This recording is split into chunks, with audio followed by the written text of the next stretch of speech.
Hello दोस्तों, welcome to my YouTube channel LSP classes. LSP classes में आपका स्वागत है। यदि मेरे चैनल पर आप नए हैं तो कृपया चैनल को सब्सक्राइब करें और यदि नए नहीं हैं तो कृपया वीडियो को शेयर करें ताकि अन्य आपके दोस्त भी इस मुहिम से जुड़ सके। जो हम लोग मुहिम छेड़े हुए हैं कि इंटरमीडिएट आर्ट्स को अब तोड़ देना है, हमको छोड़ना नहीं है, तोड़ देना है। चलिए, एक चीज हम लोग पिछली वीडियो में देखे थे। पिछली वीडियो में हमने कहाँ तक थे जी? तो मानव भूगोल को परिभाषित किए थे और उनकी क्या क्या विचारधारा है उनके बारे में चर्चा किए थे। आज हम चलेंगे मानव भूगोल की जो नवीन विचारधारा है, यानी समय बदलता गया है और समय के साथ परिवर्तन होते होते होते हम लोग कहाँ आ गए? नए युगों में आ गए। तो जब नए युग में आ गए तो नए युगों के साथ में हमको नए नए विचारधाराओं देखने को मिली और इन विचारधाराओं को लेके हम लोग नए विचारधारा के लेके आए हैं। तो मानव भूगोल में नए विचारधारा क्या क्या मिले हुए हैं उनको देखना है। तो पहली हमारी विचारधारा क्या है उसको देखते हैं। पहली विचारधारा है मानव भूगोल की नवीन विचारधारा है। तो मानव भूगोल की नवीन विचारधारा पहला हमारा आता है मानवतावादी विचारधारा। क्या आता है जी? मानवतावादी विचारधारा। इसको कल्याणवादी या कल्याण पूरक विचारधारा भी हम कहते हैं। इस विचारधारा में हम क्या करते हैं? तो मानव कल्याण की बातों के बारे में जानते हैं, यानी हम अपने आसपास के सामाजिक कल्याण यानी समाज में कैसे हम क्या करें, कल्याण कर सकते हैं, समाज का कल्याण कैसे करेंगे उनके बारे में हमको जानकारी देती है। या मानवतावादी जो विचारधारा है, हमारी मानवता कैसी रहेगी, उदारवादी रहे या कैसी रहे, उनके बारे में हमको चर्चा करनी है। नेक्स्ट हमारा आता है टॉपिक क्या चीज? तो रेडिकल विचारधारा। क्या था जी? रेडिकल विचारधारा। रेडिकल विचारधारा जो होता है यह पूर्ण रूप से कार्ल मार्क्स के सिद्धांतों पर काम करता है। किस पर काम करता है जी? कार्ल मार्क्स के सिद्धांतों पर कार्य करता है। कार्ल मार्क्स कौन थे? तो कार्ल मार्क्स कौन थे जी? तो कार्ल मार्क्स जो थे यह एक जर्मन दार्शनिक थे। कौन थे? जर्मन दार्शनिक थे, जिन्होंने अपने देश में देखा कि बहुत सारी असमानताएं फैली हुई है। उस देश में क्या थे? बहुत सारी, जब कार्ल मार्क्स अपने देश में थे उस समय वहां बहुत सारी असमानताएं फैली थी और यह असमानताएं किस लिए हुई थी, क्यों हुई थी, इसके बारे में नहीं पता था। तो उनको ये असमानताएं क्यों है इसके विषय में एक विचारधारा दी थी। उसी विचारधारा को क्या बोला गया? रेडिकल विचारधारा। अब रेडिकल जो विचारधारा है यह क्या बताता है जी? तो कार्ल मार्क्स के सिद्धांत पर कार्य करते हुए यह बताता है कि हमारे आसपास असमानताएं कैसे फैली हुई है, क्यों है। जैसे गोरे काले में असमानताएं देखते हैं हम लोग, धनी गरीब में असमानताएं देखते हुए हैं, ऊंच नीच में असमानताएं देखते हैं। ये असमानताएं क्यों पाई जाती है, ये सब का विवरण हमको रेडिकल विचारधारा में मिलती है। व्यवहारवादी विचारधारा। व्यवहारवादी विचारधारा हमको क्या सिखाती है? तो हम व्यवहार कैसे करते हैं हमारे आसपास की जो भी वस्तुएं दी गई है। जैसे हम देखते हैं कि हम अपने पेड़, आसपास के वातावरण के साथ, जैसे पेड़ है तो पेड़ के साथ हम लोग कैसे व्यवहार करते हैं। आए दिन देखते हैं कि लोग क्या करते हैं, उसको काटते जा रहे हैं।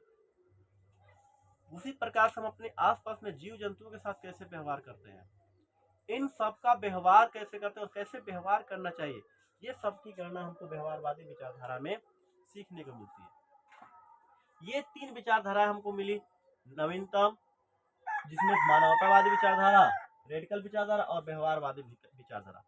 समय बीतता गया, मानव भूगोल के भी कई पार्ट हो गए, मानव भूगोल भी बढ़ता गया। अध्ययन की दृष्टि से हम क्या करें, तो मानव भूगोल को कई भागों में बांट दिया गया। अध्ययन की दृष्टि से मानव भूगोल का क्या किया गया? कई भागों में बांट दिया गया और इन्हीं भागों को हम यहाँ पर देखेंगे कि मानव भूगोल को कितने भागों में बांटा गया है। ये हमारी मानव भूगोल की प्रमुख शाखाएं कहलाई। तो मानव भूगोल की बहुत सी प्रमुख शाखाएं, उनकी उप शाखाएं भी हैं।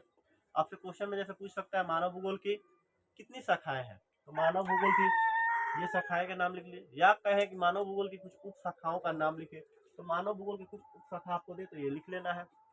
आइए एक एक करके देखते हैं और इस पर चर्चा करते हैं। मानव भूगोल की पहली प्रमुख शाखा कौन है? तो सामाजिक भूगोल। कौन है जी? सामाजिक भूगोल।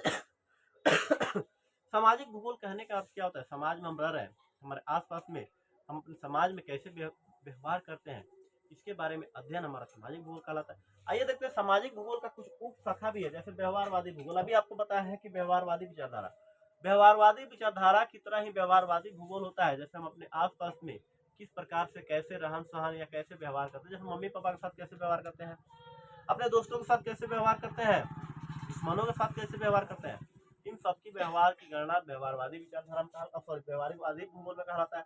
सामाजिक कल्याण का भूगोल यानी अपने समाज का कल्याण कर देना है। सिंपली बात करते हैं, आपको अपने समाज के मुखिया बना दिया जाए।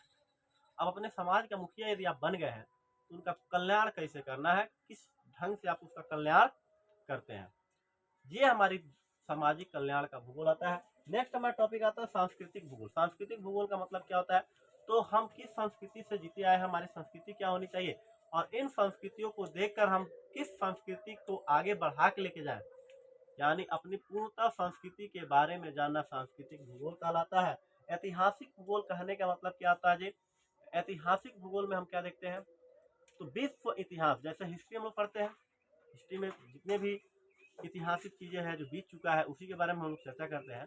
तो भूगोल में भी कुछ ऐसे चैप्टर्स आपको देखने को मिलेंगे जो हमारे बीते हुए समय को ही दर्शाएगा, तो उसको किस में रखा गया, ऐतिहासिक भूगोल का अंतर्गत। उसके बाद में आता है लिंग भूगोल। लिंग भूगोल का मतलब क्या होता है, सेक्सुअल, यानी कहने का मतलब क्या होता है, स्त्री पुरुषों की गणना करना, कितने नर है कितने मदा है, इनके बारे में हमको जानकारी जिस टॉपिक में जाकर, जिस शाखा में जाकर मिलती है उसको लिंग भूगोल कहते हैं। फिर हमारा दूसरा आता है नगरीय भूगोल। दूसरा क्या आता है जी, मानव भूगोल की दूसरी प्रमुख शाखा में आती है नगरीय भूगोल। नगरीय भूगोल कहने का मतलब जो हमारे नगर हैं, जैसे हम लोग भारत में रह रहे हैं तो भारत में बहुत सारी नगरें हैं, महानगरें हैं, उन नगरों के बारे में, उनकी रख रखाव, कितने नगरें हैं, इन सब के बारे में चर्चा हम नगरीय भूगोल में करते हैं। और उसका नियोजन कैसे करना है, यानी उसको कैसे बढ़ाना है। नगरियों का अध्ययन तो कर लिए, अब नगरों का नियोजन कैसे करें, उसको आगे कैसे बढ़ाएं, एक सुव्यवस्थित ढंग से उसको नगर को कैसे स्थापित करें, इसके बारे में चर्चा हम लोग नगरीय भूगोल का करते हैं। तीसरा हमारा टॉपिक आता है राजनीतिक भूगोल। राजनीति से मतलब आप लोग समझ ही चुके होंगे, राजनीति बिहार में है तो बिहार में बहुत सारे लोग क्या है, राजनीति से जुड़े हुए हैं।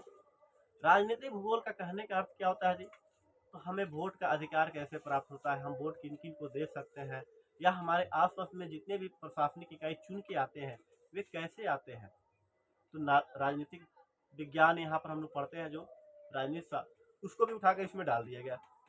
ओवरऑल बात करें, इसमें एक और टॉपिक आता है सैन्य भूगोल। क्या आता है, सैन्य भूगोल, यानी किस देश की सैनिक संगठन कितनी है, उसकी सैनिक क्षमता कितनी है, इन सब का अध्ययन हम सैन्य भूगोल के अंतर्गत करते हैं।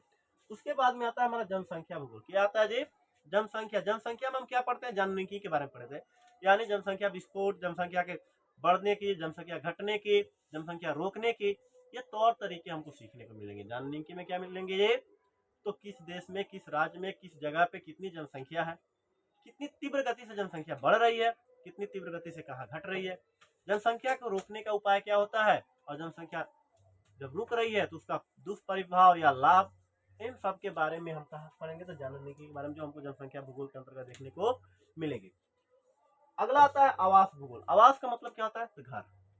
जैसे हम सब कोई अपने अपने घर में रहते हैं, तो आवास का मतलब क्या होता है, घर। तो आवास भूगोल में हम क्या करते हैं जी, तो नगरीय और ग्रामीण नियोजन के बारे में, यानी शहरों को कैसे बनाए हम और नगरों को कैसे बनाए, ये हम कहाँ पढ़ते हैं, आवास भूगोल के अंतर्गत। आवास भूगोल में ग्रामीण को अलग रखते हैं, नगरीय को अलग रखकर अलग अलग पार्ट से हम उसका अध्ययन करते हैं। जैसे नगरों का लॉ एंड ऑर्डर कुछ अलग होता है, लॉ ऑर्डर जो होता है नगरों का अलग होता है और शहरों का अलग होता है। जैसे हम लोग देखें प्रशासनिक इकाई में,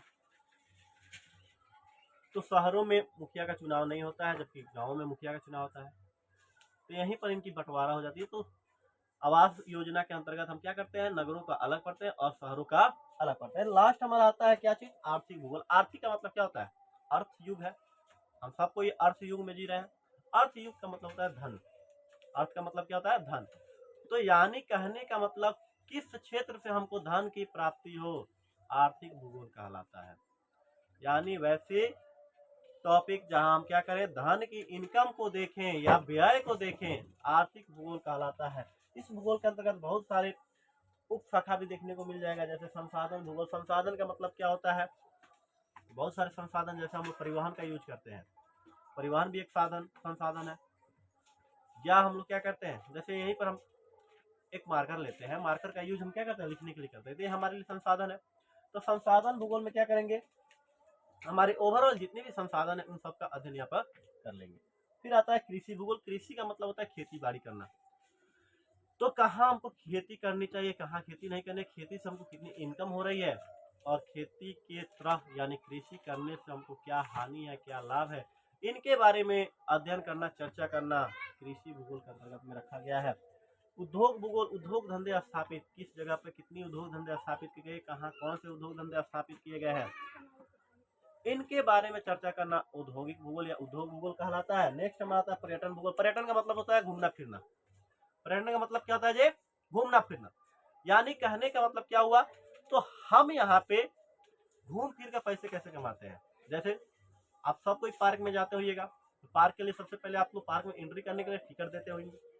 टिकट के अलावा पार्किंग का चार्ज, अंदर गए तो जो भी खा रहे हैं पी रहे हैं इनका चार्ज अलग से देना होगा। यानी कहने का मतलब फुल ऑफ फुल हमको पर्यटन से क्या लाभ हो रही है, कितनी जनसंख्या उससे इनकम कर रही है, गवर्नमेंट को क्या फायदे होते हैं, इनका अध्ययन हम पर्यटन भूगोल के अंतर्गत करते हैं। नेक्स्ट हमारा क्या आता है जी? अंतर्राष्ट्रीय व्यापार का भूगोल। अंतर्राष्ट्रीय व्यापार का मतलब क्या होता है जी? तो सिंपली हम लोग देखें, ये दुनिया जो है क्या करती है, एक व्यापार से। जैसे हम लोग अपने यहाँ देखें, हमको कोई चीज की आवश्यकता होती है तो बगल के पड़ोसी की दुकान से जाकर ले लेते हैं। हमें कोई वस्तु की आवश्यकता होती है तो बगल की पड़ोसी की दुकान से ले लेते हैं। वैसे ही ओवरऑल बात करें तो राज्य की, तो राज्य भी अपने दूसरे राज्य से ले सकता है। देश की बात करें तो देश को कोई सी चीज की आवश्यकता होती है या किसी चीज को बेचना होता है तो दूसरे देश को बेचेगा और दूसरे देश से खरीदेगा। यही हमारा होता है अंतर्राष्ट्रीय भूगोल, सॉरी अंतर्राष्ट्रीय व्यापार का भूगोल। क्या होता है जी? अंतर्राष्ट्रीय व्यापार। यानी हम एक दूसरे से क्या कर रहे हैं, कीना और बेची, क्रय कर रहे हैं, विक्रय कर रहे हैं। तो क्रय और विक्रय एक जब दूसरे देशों के साथ करना शुरू करते हैं तो अंतर्राष्ट्रीय भूगोल कहलाता है।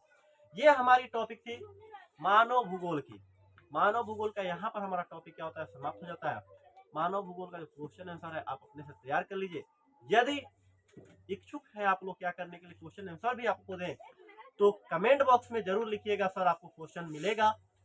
वीडियो अच्छा लगा हो तो लाइक कीजिएगा, इसको सब्सक्राइब कीजिए। चैनल पे मेरे नए हैं तो चैनल को सब्सक्राइब कीजिए और वीडियो को ज़्यादा से ज़्यादा शेयर कीजिए ताकि ये अन्य आपके जो दोस्त मित्र हैं उनके पास भी हमारी वीडियो पहुंच सके। तो ठीक है, मिलते हैं अगले सेशन के साथ। तब तक के लिए जय हिंद,